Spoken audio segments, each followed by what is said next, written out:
찬양합시다. 한 주 동안 하나님께서 우리를 지켜주시며 감사하며 이 시간 우리 마음을 함께 모아서 찬양하기 원합니다. 오늘 우리 오늘 눈물로 보리라라는 찬양인데요. 함께 하겠습니다.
저를 노래하며 달려가기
지금 우리가 이 시간 함께 찬양합니다.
있는 그곳이 정말 아름다운 그런 장소가 되기를 원합니다.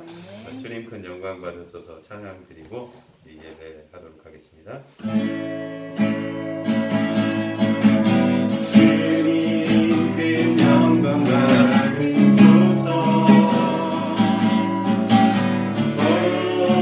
찬양 받으소서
새벽 이슬과 같은 주의 청년들이 이 시간 주 앞에 모여 함께 예배드립니다. 하나님 아버지, 우리 예배를 기쁘게 받아주시고 주의 충만한 은혜를 우리 심령 가운데 부어주시옵소서. 아멘. 감사드리며 사랑 많으신 예수님의 이름으로 기도드립니다. 아멘. 사도신경으로 신앙 함께 고백합니다. 전능하사 천지를 만드신 하나님 아버지를 내가 믿사오며 그 외아들 우리 주 예수 그리스도를 믿사오니 이는 성령으로 잉태하사 동정녀 마리아에게 나시고 본디오 빌라도에게 고난을 받으사 십자가에 못 박혀 죽으시고 장사한 지 사흘 만에 죽은 자 가운데서 다시 살아나시며 하늘에 오르사 전능하신 하나님 우편에 앉아 계시다가 저리로서 산 자와 죽은 자를 심판하러 오시리라. 성령을 믿사오며 거룩한 공회와 성도가 서로 교통하는 것과 죄를 사하여 주시는 것과 몸이 다시 사는 것과 영원히 사는 것을 믿사옵나이다. 아멘. 말씀 같이 보겠습니다. 마태복음 18장 같이 보겠습니다. 21절로 27절까지의 말씀. 신약성경 마태복음 18장 21절로 27절까지의 말씀. 한 절씩 교독하고 마지막 절 같이 읽겠습니다. 그때 베드로가 나와 이르되 주여, 형제가 내게 범죄하면 몇 번이나 용서하여 주리이까? 7번까지 하오리이까? 예수께서 이르시되 내게 이르노니 7번뿐 아니라 7번을 70번까지라도 할지니라. 그러므로 천국은 그 종들과 결산하려 하던 어떤 임금과 같으니 결산할 때에 내가 했어요. 네. 결산할 때에 만달란트 빚진 자 하나를 데려오매 갚을 것이 없는지라 주인이 명하여 그 몸과 아내와 자식들과 모든 소유를 다 팔아 갚게 하라 하니 그 종이 엎드려 절하며 이르되 내게 참으소서 다 갚으리라 하거늘. 같이 있습니다. 그 종이 주인이 불쌍히 여겨 놓아보내며 그 빚을 상감하여 주었더니. 아멘. 오늘 말씀 제목 같이 한번 읽어볼까요?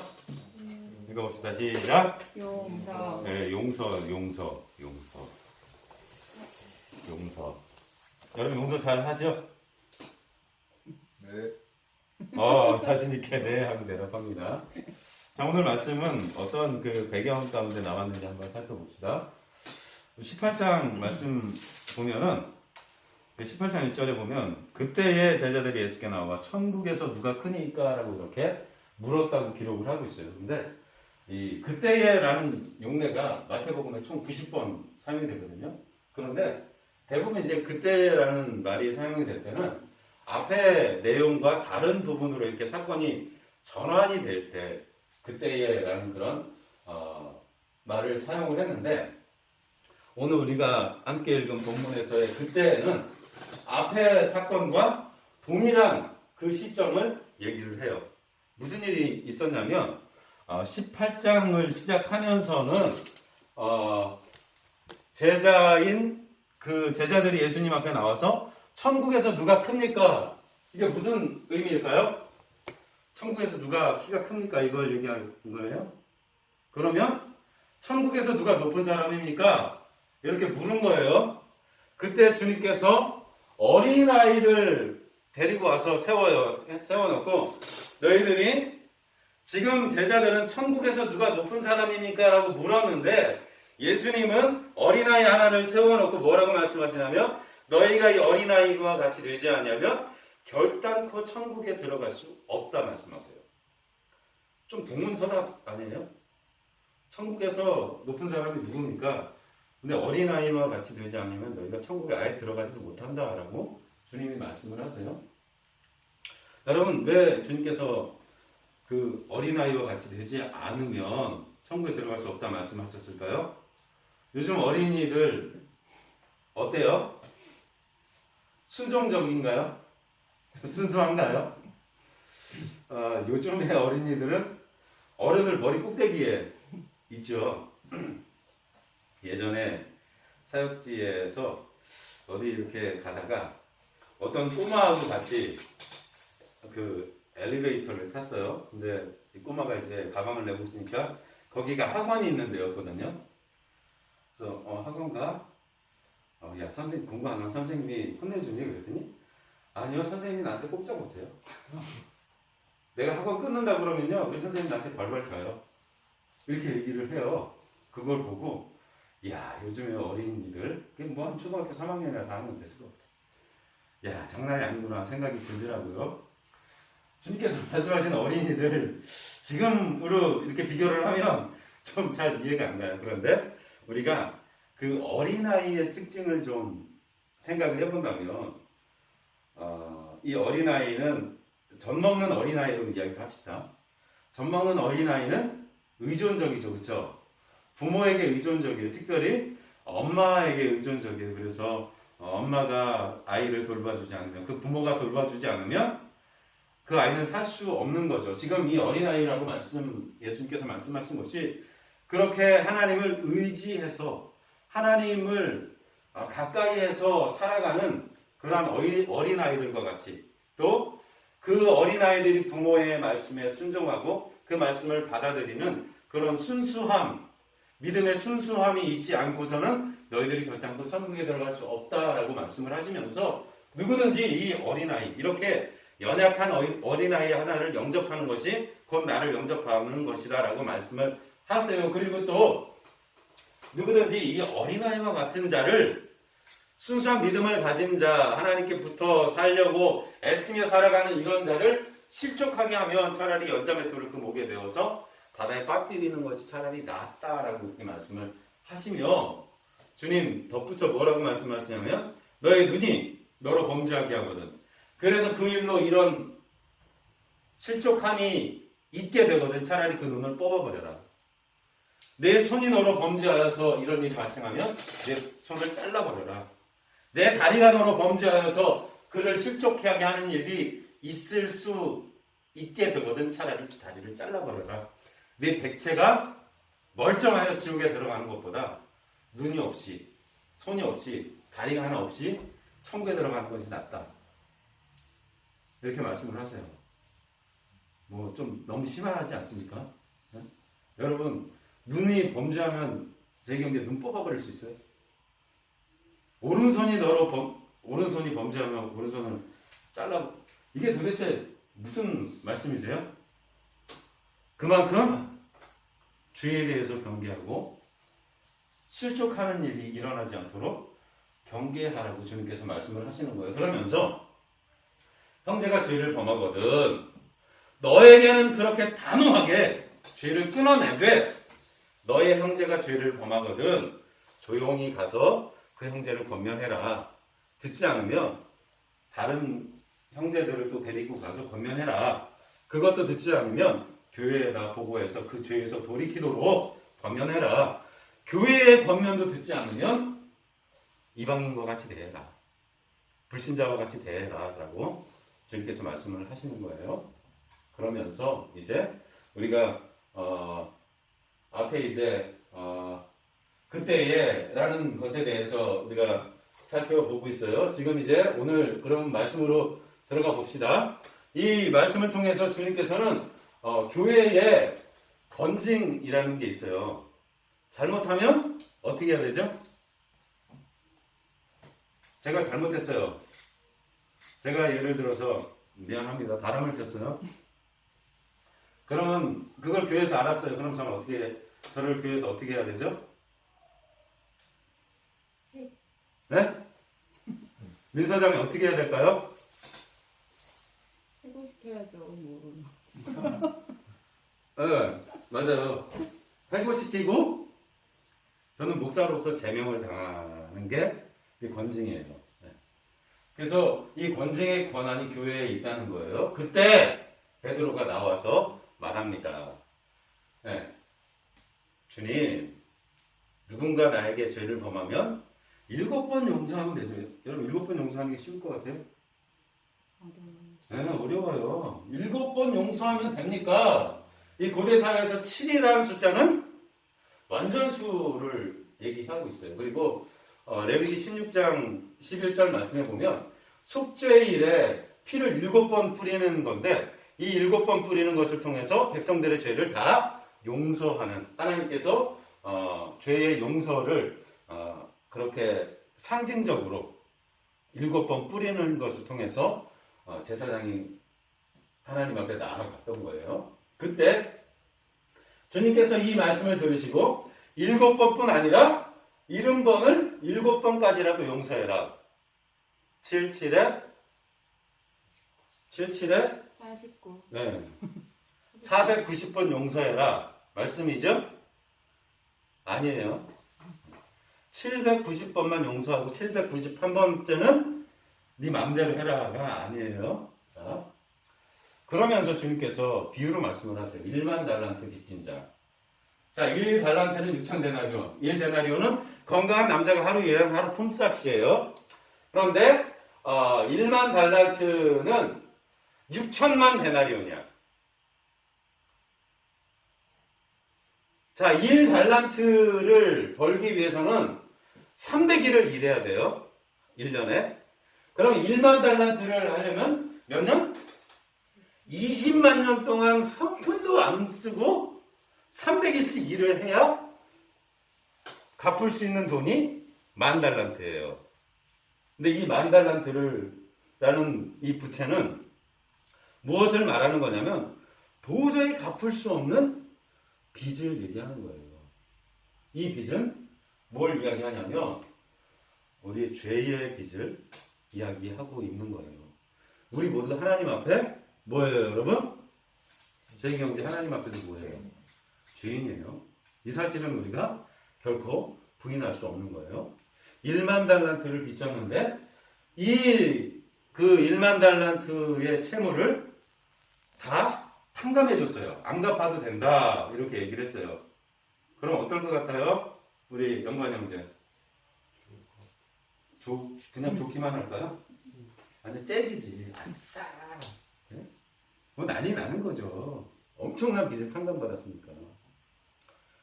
그런데 그 다음에 문제가 생겨요. 이 1만 달란트 빚진 사람이 자기에게 100데나리온 빚진 사람을 만나요. 100데나리온은 갚을 수 있는 빚이에요? 못 갚는 빚이에요? 100일 동안 일하면 갚을 수 있는 거예요. 그러니까 이 100데나리온 빚진 사람이 이 1만 달란트를 탕감받은 사람한테 얘기해요. 기다려 주십시오. 내가 갚겠습니다. 라고 이렇게 이야기를 해요. 그랬더니 이 1만 달란트 탕감받은 사람이 그 100데나리온 빚진 사람의 모가지를 잡아가지고 끌고 가가지고 감옥에다 쳐넣어버렸어요.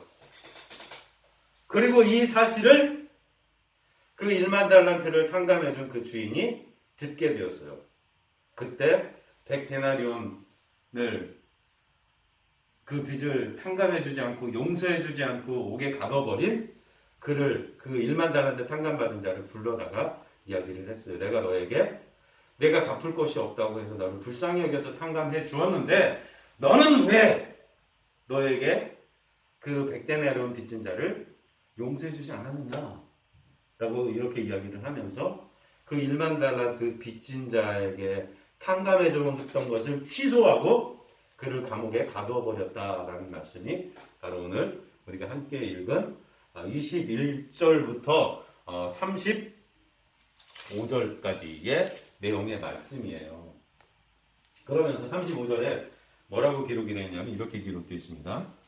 너희는 각각 마음으로부터 형제를 용서하지 아니하면 나의 하늘 아버지께서도 너희에게 이와 같이 하시리라 라고 기록을 하고 있습니다. 내가 너를 용서했어 라고 말할 수 있어요, 없어요? 말로만 용서하는 것은 진짜 용서가 아니라는 거예요. 마음에서 그를 용서할 때 그것이 참된 용서다라고 주님 말씀을 하십니다. 여기서 우리가 영화를 하나 좀 보려고 해요. 네, 밀양이라는 영화인데 영화 좀 틀어주실래요?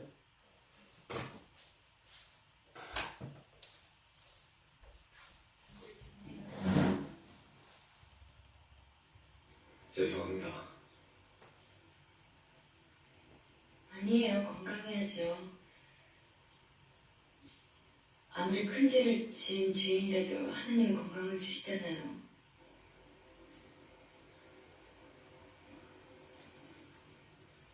잊고 오다가 귓가에 핀 걸 꺾어왔어요. 이 안에서는 꽃 보기 힘들잖아요. 예쁘죠? 이 예쁜 꽃도 하나님이 우리에게 주신 선물이에요. 내가 오늘 여기 찾아온 건요, 하나님의 은혜와 사랑을 전해주러 왔어요. 나도 전에는 몰랐어요. 하나님이 계시다는 것도 절대 안 믿었어요. 내 눈에 안 보이니까 안 믿었죠. 그런데 우리 주님 때문에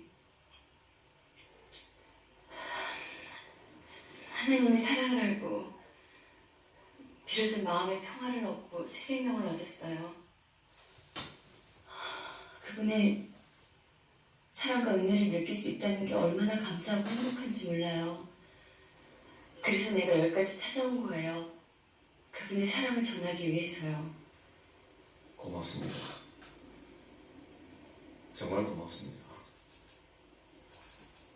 중이 어머니한테 우리 하나님 아버지 이야기를 듣게 되니 참말로 감사합니다. 저도 믿음을 가지게 되었거든요. 이 교도소에 들어온 뒤로 하나님을 가슴에 받아들이게 됐습니다.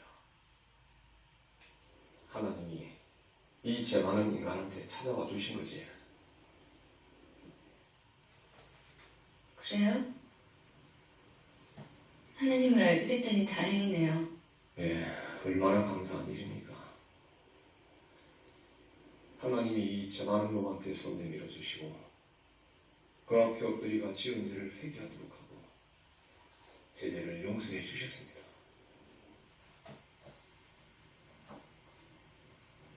하나님이 죄를 용서해 주셨다고요? 예, 눈물로 회개하고 용서받았습니다.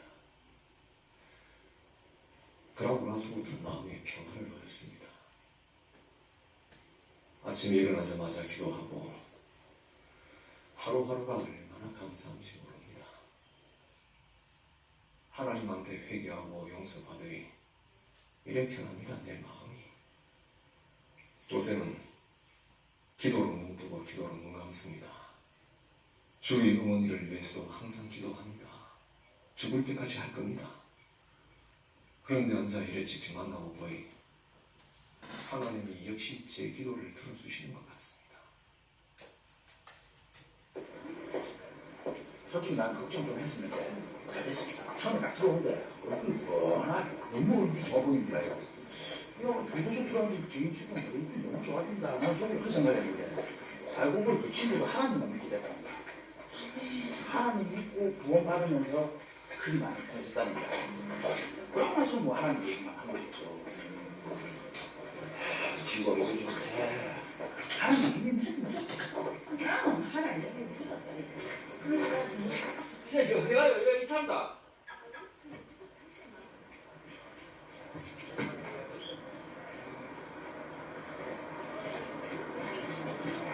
이순 씨, 뭐노? 우리 먼저 간다.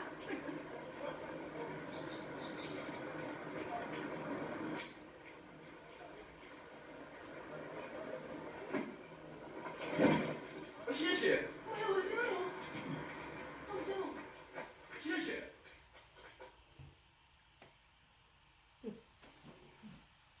이게 어떤 내용인지 알아요? 아까 그 교도소에 수감되어 있는 그 남자가 이 신혜라는 이 여인의 아들을 죽인 사람이에요. 학원 원장이었는데 이 신혜가 밀양이라는 곳으로 이렇게 이사를 가면서 사람들이 자기를 무시하지 못하게 돈이 많은 사람처럼 행세를 처음에 했어요. 그러니까 돈이 많은 줄 알고 그 아이를 유괴했는데 결국 그 학원 원장이 그 아들을 이 신혜의 그러니까 자기 학원생이었던 그 아이를 납치해서 죽인 거예요.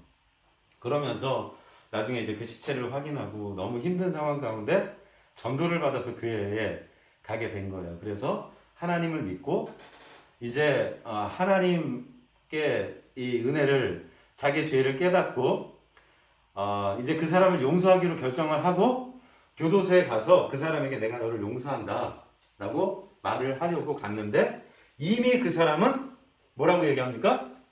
나 이미 하나님 앞에 용서받았다 라고 이렇게 이야기를 해요. 그러니까 이 시내가 그 말에 충격받아 가지고 나오다가 기절을 해요. 그러면서 내가 용서하지 않았는데 하나님이 뭔데 용서를 하느냐 라고 이렇게 마음 가운데 생각을 하고, 하나님 앞에 이 시내가 그 복수를 하는 거예요. 내가 용서하지 않았는데 당신이 뭔데 복수하냐. 그래가지고 그 막 약사 장로님을 유혹해가지고, 그리고 또 막 부흥회하는데 가가지고 거짓말이야 거짓말이야 막 이 노래를 막 틀어놓고, 그러면서 교회 가서도 막 예배를 방해하는 그런 일들을 막 합니다. 여러분, 그 오늘 말씀의 제목이 용서예요. 용서의 의미는 뭐냐면 지은 죄나 잘못을 꾸짖거나 벌하지 않고 덮어주는 것을 용서라고 그렇게 이야기를 해요. 오늘 예수님께서 너희가 각각 마음으로부터 형제를 용서하지 아니하면 나의 하늘 아버지께서도 너희에게 이와 같이 하시리라, 용서하지 않겠다라고 지금 주님께서 말씀을 하고 계신 거예요.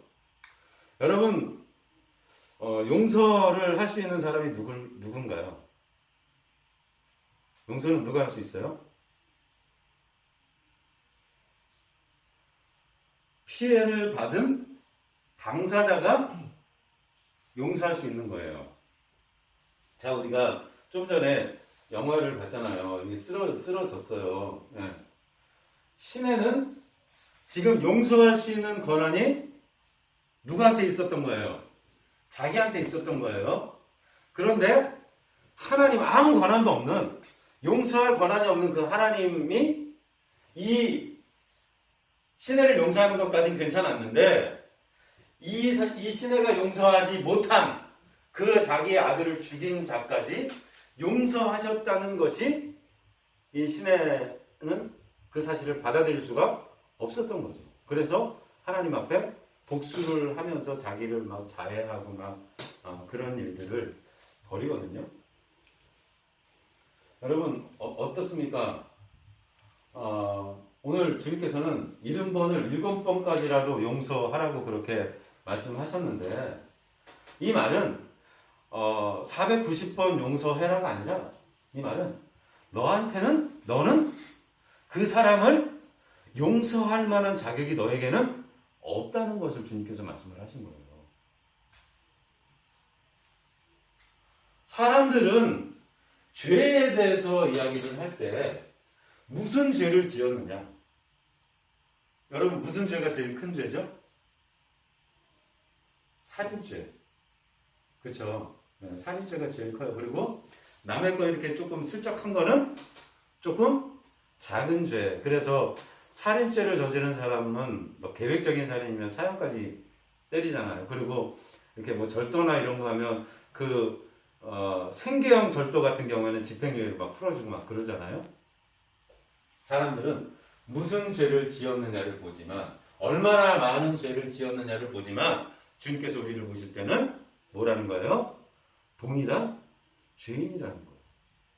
그러면서 70번에 7번까지라도 용서하라 주님께서 말씀하셨는데, 주님은 죄인을 향하여 용서를 말씀하시기보다는 그 죄인을 어떻게 하라고 말씀을 하냐면 사랑하라고 말씀합니다. 용서하는 것을 넘어서 그 죄인을 사랑하라고 말씀을 하십니다. 그게 여러분 가능해요? 자, 재기 형제가 아니다. 제가 좀 드문, 확률이 별로 없지만 셋째를 낳았어요. 근데 오늘 그 신에게서와 같은 똑같은 그런 일이 일어났다고 칩시다. 그러면 사모님 용서하겠어요? 사랑하겠어요? 그 사람을? 네, 어렵습니다. 네. 어렵죠. 그런데 주님은 그걸 지금 하라고 제자들에게 그 용서를 뛰어넘는 사랑을 하라고 주님이 말씀하신 거예요. 지금 주님은 우리에게 뭘 말씀하신 거예요? 불가능한 걸 말씀하신 거예요. 뭐 우리 어떻게 해요 그러면? 아씨 불가능한 거 얘기하니까 나 예수 못 믿겠다고 그냥 갈까요? 그래서 주님은 그 우리에게 불가능한 그 사랑을 어디서 보여주신 거예요? 십자가에서 보여주신 거예요. 주님께서는 말로만 용서하고 사랑해라 라고 말씀하신 것이 아니라 실제 주님의 그 삶으로 용서와 그 죄인을, 그 원수를 사랑하는 것이 어떤 것인지를 십자가에서 직접 보여주신 거예요. 여러분 십자가에서 무슨 일이 일어났어요? 주님께서 당신 자신을 죄의 대속제물로 주셨죠. 그래서 십자가에 못 박혀 죽으심으로 우리의 모든 죄를 주님께서 용서해 주셨어요. 이 십자가는 용서와 사랑의 클라이막스, 절정이에요, 절정. 그러면서 주님께서 제자들에게 똑같이 동일한 이 삶을 살아가도록 주님께서 말씀을 하시는 거예요. 로마서 5장 8절 제가 굉장히 좋아하는 말씀인데요. 우리가 아직 죄인 되었을 때에 죄인이었을 때 그리스도께서 우리를 위하여 죽으심으로 하나님께서 우리를 얼마나 사랑하시는지를 이 십자가에서 확증해 보여주셨다는 거예요. 그러면서 하나님은 이 십자가의 사랑을 통해서 당신의 사랑을 우리에게 보여주시고 이를 통해서 당신을 따르는 누리들이, 그 제자들이 하나님의 그 사랑을 기억하고 다른 이웃들을 향하여 이 사랑을 펼쳐가기를 주님께서는 원하신다는 거예요. 여러분 우리를 향한 하나님의 뜻이 바로 이거라는 거예요. 여러분. 오늘 여러분 어떠세요? 우리가 용서라는 그런 제목으로 말씀을 함께 나눴는데 여러분 이런 용서가 가능합니까? 아직도 불가능해요? 그렇기 때문에 우리에게는 주님의 은혜가 필요한 거예요. 우리의 힘으로는 그런 사랑, 그런 용서를 할 수 없잖아요. 근데 주님은 뭐라고 말씀하세요? 하라는 거예요. 그 불가능한 사랑을 주님께서 십자가에서 보여주셨으니까 너희들도 이와 같이 사랑하라. 주님께서 우리에게 이거는 선택이 아니라 명령하시는 거예요. 사랑해라. 그렇지 않으면 하늘의 아버지께서도 너희에게 너희가 한 것과 같이 똑같이 하실 것이다. 우리가 용서하면 너희를 용서하실 것이다. 라고 주님께서 어떻게 보면 오늘 말씀은 우리에게 아주 강력한 그런 명령의 그런 말씀이라고 할 수 있죠. 사랑하는 우리 청년 여러분, 우리에게는 그런 힘이 없기 때문에 늘 주의 은혜를 구하는 거예요. 그래서 우리가 기도해야 되는 거예요. 그래서 우리가 말씀을 가까이 해야 되는 거예요. 그래야 우리가 우리 스스로를 거울에 비춰볼 수 있잖아요. 거울에. 우리가 한 주 동안 또 살아갈 때 우리는 또 원수들을 만날 거예요.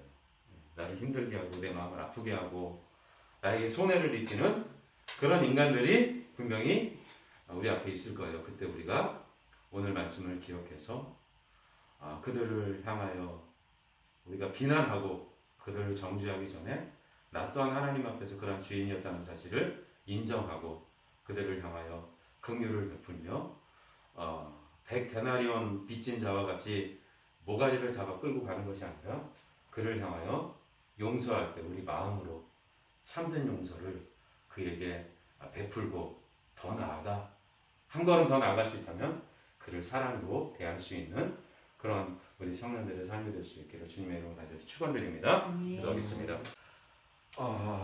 하나님께서 우리에게 용서하라 말씀하십니다. 아니 원수를 주님께서 사랑하신 것처럼 우리 또한 사랑하라 그리 말씀하십니다. 하나님, 오늘 이 말씀이 우리에게는 참으로 큰 짐입니다. 그러나 주님께서 그 사랑을 우리에게 보이셨고 우리 또한 그 사랑을 실천하라 명하셨기에 하나님 힘들고 어렵지만 순종하며 나아가고자 합니다. 우리에게 힘주시고 능력 더하여 주셔서 한 주 동안 주의 사랑을 우리 이웃들에게 베풀며 살아가는 우리 모든 청년들이 될 수 있도록 주여 축복하여 주시옵소서. 아멘. 한 주 동안의 모든 삶을 하나님께서 지켜주시고 돌보아 주실 것을 믿고 감사드리며 사랑 많으신 예수님의 이름으로 기도드립니다. 아멘. 네, 광고 하겠습니다. 돌아오는 주일이 추수감사 주일이죠. 우리 찬양 지난 시간에 준비하자고 했는데 영관 형제 어떻게 하지? 할 수 있겠어요? 다음 내년에 합시다. 올해는 좀 어려울 것 같고 내년에 좀 준비를 일찍 해서 준비해서 하나님 앞에 아름다운 찬양 올려드리면 좋겠습니다. 한 주 동안 다음 주 청년 예배는 다음 주 청년부 예배는 연합으로 같이 드릴 거예요. 그래서 오후 예배 2시 오후 예배에 같이 참여하셔서 예배를 같이 드리는 걸로 그렇게 하겠습니다. 왜냐하면 끝나고 이제 찬양제가 이어지기 때문에 그 시간을 우리 청년부 예배 시간을 우리가 활용을 예배를 드릴 수가 없어요. 그러니까 같이 연합으로 예배 드린다는 거 기억하시고 다음 주 오후 예배에 2시에 참여하시면 되겠습니다. 네, 뭐 다른 광고 없으면 또 새 가족 소개. 새 가족 소개. 예. 저 뒤에 모자 쓴 친구 앞으로 나오세요. 모자 좀 벗고. 머리가 작아가지고. 얘 이름은 한신이 제 아들이에요. 네, 이번에 아직 제대는 안 했어요. 근데 휴가가 쌓여가지고 조기 전역을 해서 지금 집에 있습니다. 잘 부탁드려요. 인사해. 안녕하세요. 박수. 네, 뭐 소개할 거 있어요? 자기 소개? 저는 23살이고 앞으로 같이 잘 신앙생활 했으면 좋겠습니다. 아멘. 네.